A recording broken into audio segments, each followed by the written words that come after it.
Radar was invented during World War II to detect enemy aircraft and ships. After that, it was used for many other things, including weather prediction.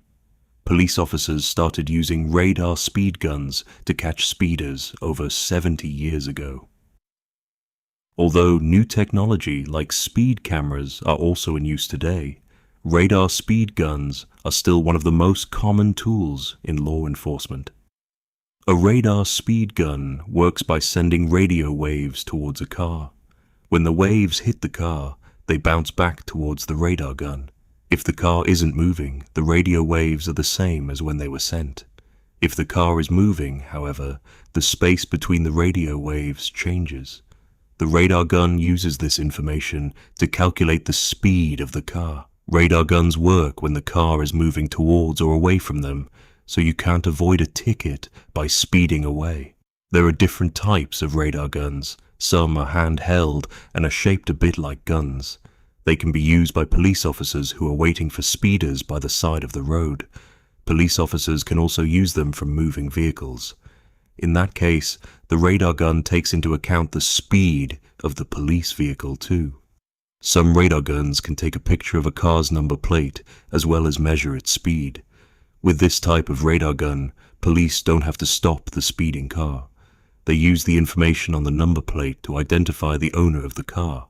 Then they send him or her a speeding ticket. Some drivers try to avoid radar guns so that they won't get tickets. They use radar detectors that detect if a radar gun is being used nearby. These machines make a beeping sound when they detect a radar gun, and the driver slows down.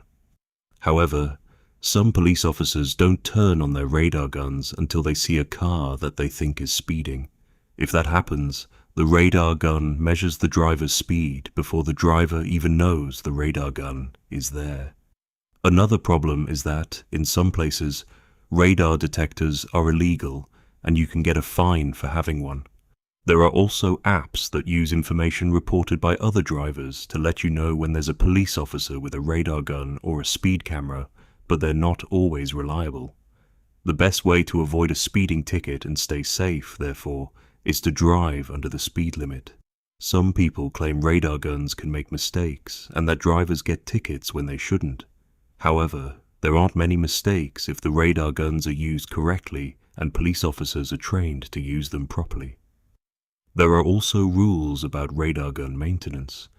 If the radar guns are checked and fixed regularly, they are an essential tool in helping keep our roads safe.